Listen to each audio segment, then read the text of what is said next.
Hello नमस्कार, मैं जया अरोड़ा कलाकार फाउंडेशन से।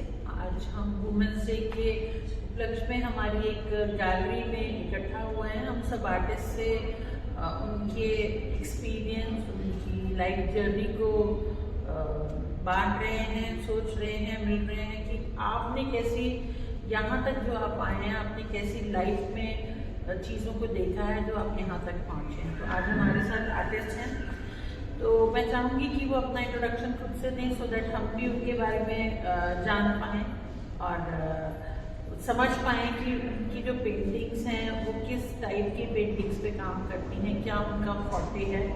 तो मैं चाहूँगी कि आप अपने बारे में खुद से बताएँ। हेलो मैम, मेरा नाम रंजना गौतम है और मैं रुड़की उत्तराखंड से आई हूँ।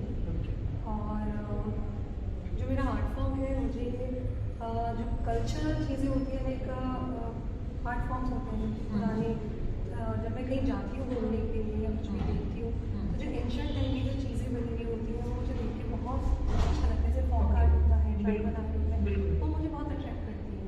और घर आके मैं जब आती हूँ अपनी, तो अपनी कंफर्ट जोन में मुझे उनको बनाना, अपनी चीज़ों पे ड्राइंग में बनाना या शीट पे बनाना, वो मुझे बहुत अच्छा लगता है। तो मैं उसी पे ही वर्क करती हूँ।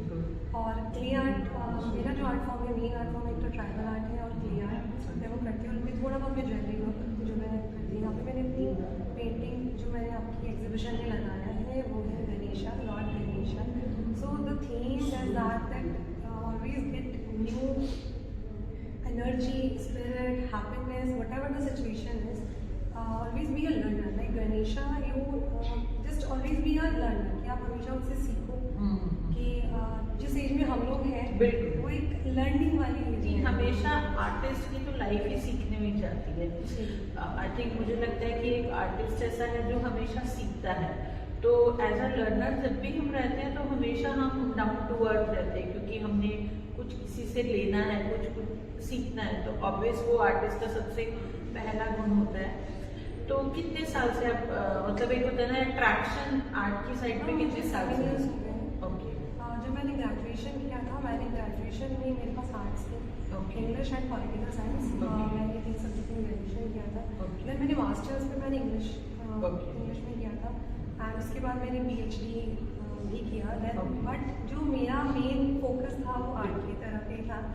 और उसके बाद जो बहुत अपॉर्चुनिटी मिली कि यू कैन बी प्रोफेसर बन जाओगे इंग्लिश में, ये कर लोगे वो कर लोगे, बट आई चूज़ कि नहीं यार, आर्ट है तो आर्ट को मुझे नहीं छोड़ना है। और तो PhD इंग्लिश में किया है? जी, मैंने PhD कंप्लीट हो गया है? हाँ जी, मुझे हो गया। और 30 ईयर ओल्ड कोई नहीं, मतलब आर्टिस्ट की तो हमें यही होता है कि क्या एज और क्या वो चीज़ें जा रही हैं।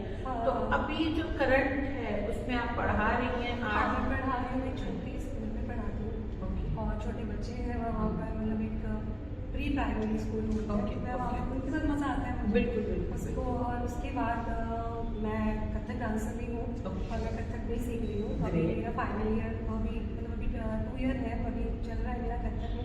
लेकिन ये होता है ना, अपना जो मेरा कल्चरल वाला था कि मुझे अपना, जब मैंने मास्टर्स किया था तो मेरे उसमें एक सब्जेक्ट आया था इंडियन आर्ट एंड कल्चर, और मैं इतना ज़्यादा अट्रैक्ट हुई थी उसको देखे। जब मैंने उसमें भारत मुनि के बारे में पढ़ा और भी नाट्य शास्त्र पढ़ा उनके बारे में, और ये जो चीज़ें जो मैंने देखी और फिर मैंने वो खुद से एक्सप्लोर भी किया उनके बारे में, और वो मुझे इतना अट्रैक्टिव लगा कि मुझे ये सीखना है। तो मैंने अपनी मम्मी को बोला, मैंने अपने फादर को बोला कि पापा मुझे ये सीखना है। एंड पहले तो इनको भी लगा कि ये क्या करने जा रहे हो, कि एक PhD वाला बंदा, कि आप PhD कर रहे हो, कि आपका एक एम बना रखा है कि घर से आपको चलना है कि आपको, जैसे मेरा ब्रदर है वो कॉमर्स के डिपार्टमेंट में है, मेरी सिस्टर भी किसी डिपार्टमेंट में नहीं है, फादर भी तो इसी तरह। तो बट मुझे था कि हमारे घर में बच्चा आर्ट की तरफ जा रहा है, तो उन्होंने, लेकिन स्टार्टिंग में थोड़ा सा लगा, बट धीरे जब उनको वो हो गया कि हाँ बच्चा कर रहा है, परफेक्ट यही लाइन चूज करनी है, तो उन्होंने मुझे बहुत सपोर्ट किया। और आज मेरे साथ में है, यहीं पर बैठे हुए।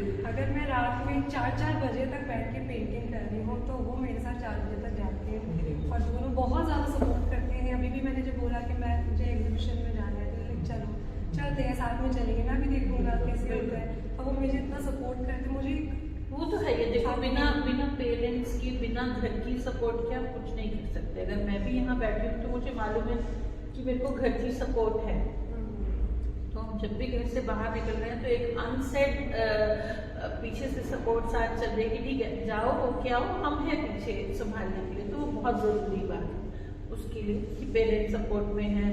और डाइवर्स जैसे सिंगिंग भी है, डांसिंग भी है, और उसमें आप मोर देन वन अगर आप आर्ट में बिलीव रखते हैं तो आप उस चीज़ में जा रहे हैं। और बच्चों के साथ काम करना तो अलग ही क्रिएटिविटी है, छोटे बच्चों के साथ काम करना तो मैंने वायलिन को कराती हूँ क्लास में कि जब बच्चों को स्लैंट वगैरह, slanting line, sleeping line, standing line, जब उनको एक कर्व सिखाया जाता है तो this is Warli art. Warli art में क्या होता है कि आप लोग लाइन्स वगैरह बनाना सिखाते हो तो बच्चे बड़े खूब इंजॉय करते हैं उस चीज़ को, मुझे भी बहुत कुछ सीखने को मिलता है। आपको टेंशन नहीं रहती, वो peak of time of creativity है कि जब बच्चे के पास इतना कुछ मटेरियल होता है क्रिएटिविटी का, जिसमें आप उनको कुछ भी सिखाओगे वो मोर देन अपनी एज से भी जल्दी उसको ग्रैब करते हैं। तो बहुत अच्छी एक अपॉर्चुनिटी होती है छोटे बच्चों के साथ काम करना। तो सो दिव्या, मैं कोशिश करूँगी और आपके साथ आगे जुड़ने के लिए, और ये रहेगा कि आप आगे ही इस लाइफ में और अच्छा इस पोटे को लेकर, जैसे आप गणपति बना रही हैं तो हम लोगों की बात हुई कि गणपति में आप छोटे बिजनेस बनाइए, सो दैट हर एक के घर में कोशिश करिए कि वो चीज़ आपकी जाए, और जो लोग लेना चाहते हैं, जो चीज़ें करना चाहते हैं, वो आपका हो सकता है बड़ा आर्ट पीस नहीं खरीदें तो छोटे आर्ट पीस भी उनके घर जाएँ। तो best wishes, all the best आपके काम के लिए और आपकी लाइफ जर्नी के लिए। और कभी भी कलाकार फाउंडेशन आपकी किसी काम आ सके, किसी इवेंट में हेल्प कर सके तो हमें बहुत खुशी होगी आपके साथ जुड़ के काम करने के लिए। और congratulation. Thank you so much.